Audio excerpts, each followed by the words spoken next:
It's Monday morning, and today the deliberations for Jonathan Majors continues. Yes, I have so many thoughts. I am wondering, are they going to find him innocent or are they going to find him guilty? This is going to be a real news-breaking case because of what we saw released in the videos. But I do want to remind you that we only saw glimpses and pieces of information. We didn't see everything. So who's to say that there's not other convincing information that could unfortunately convict him? And I only say unfortunately because it's sad for anyone to put themselves in any kind of situation that would land them in jail. So with Jonathan Majors and the jury deliberations, for me, based on what I saw in the video, he was trying to get away from her, but then it becomes this situation of the thumb, or not the thumb, the middle finger. How did she sustain that damage to her middle finger? I don't know how well his lawyers did in their closing arguments and in the questions they asked. And boy, sometimes I wish I had become an attorney, because I have some questions for her. Like, for instance, she stated that she does not remember how she, how she got in the closet. She just woke up. So me as the attorney, and maybe his attorney did it and we just didn't see, some of my questions are, well, from the night that you partied till you came back home to the apartment that you shared together, what happened? Do you know if you fell? Do you know if you bumped into anything? Because, it doesn't seem like from what I read that she remembers. So these are questions that they may want to ask, because it does, make you wonder if he grabbed his phone back from her in that tussle, and if they're looking at that specific moment in that tussle, was that where she injured her finger? But at the same time, she may not have, because she went out and partied. So she seems like she was okay. Usually if you break your finger, you're gonna the swelling and so forth does not usually show up until the next day, or until several hours later, However, there is usually some kind of discomfort regardless. So it does make you wonder if when she came back home, did she bump into anything? Did she fall even? She does not remember what she did. The one thing I'm going to say as well is I do not like in the closing arguments how the attorney kept calling her a liar. I think his defense attorney kept going at her character. And instead of going at her character, I think that they should have built up his. They should have built up his character. And what I mean by that is, when you start saying like negative, I don't like name calling. So it depends, like say if the juror was someone like me and you start doing the name calling, like they kept calling her a liar. I don't know why. I just don't like that. My husband can tell you, I always take offense to grown people calling other people names. You can say her statements were false, what she stated was untrue, her facts are distorted. I don't know. And it might be very much the same thing, but name calling just bothers me. So if you get a juror like me, the minute that you start doing name calling, you could automatically put up a block for someone, and an automatic block, an automatic thing where they're just guarded and now they're into defense mode. So that's my thing on the closing argument from what I read, that the defense attorney kept calling her a liar. I do think they should have talked about Jonathan Majors. Has he had any priors? It doesn't seem like he has. Then there was something that I really noticed, and I don't know if anyone pointed this out. When the police came to the house, he grabbed a blanket and covered her up before the police went to her, or before the police could see her. For me, that touched my heart. So that's what I mean about building his character. Those are the things that I think his defense attorney might have pointed out, because it's like, this guy wouldn't hurt anyone. This guy wouldn't do that. Literally, because I wondered, I was like, at first when I saw it, I was like, the police came to the house and he runs and gets something, like, you're not taking them straight to her. That's my first thought.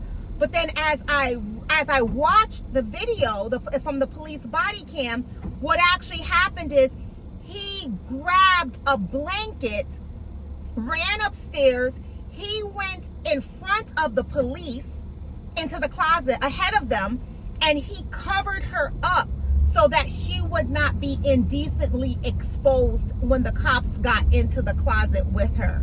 So that showed, like, even in that situation, even after what they went through the night before, he was still somewhat protective of her, and he was still covering her. He was still protective of her, and he was still taking care of her somewhat. So it makes you wonder, seeing that kind of character, would that be someone that you would see hurting a female, or hitting her to the point that she would break her middle finger? I don't know.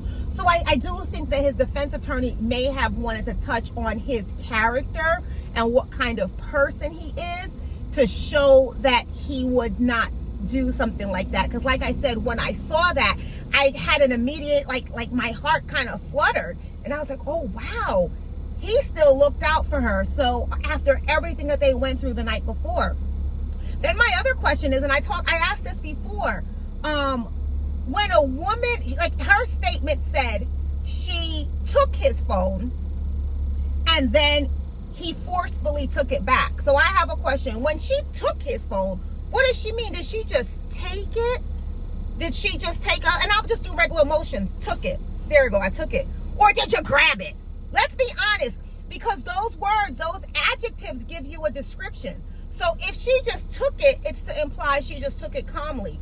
But if she grabbed it, she could have forcefully did it. And sometimes when women do things like that, they actually hurt themselves in the course of that.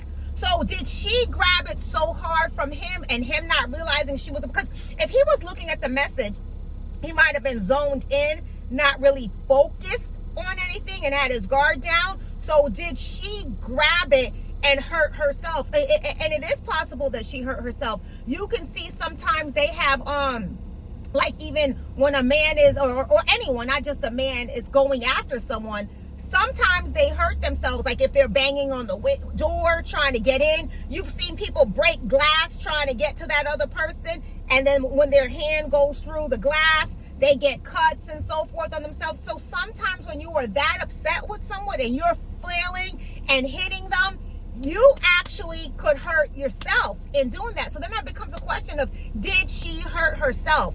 And I don't know how well the defense did in pointing that out, because those are good questions. A lot of times men have not, I keep saying men, but you've seen, I'm talking about movies, I'm talking about my Lifetime movies.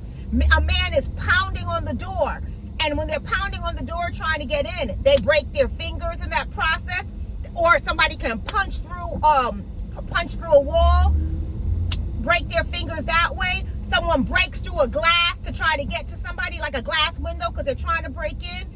They hurt their hands and stuff like that. So things can, when you are the aggressor and you are upset, sometimes in that moment, because you don't have any thought, you're not realizing what's going on, you're not thinking, your adrenaline is, that adrenaline rush, you could actually hurt yourself. So it does make me wonder if she was hitting on him and doing things to him, if she hurt herself in the course of that. So it's really going to be interesting. The jury deliberations started last week, Thursday.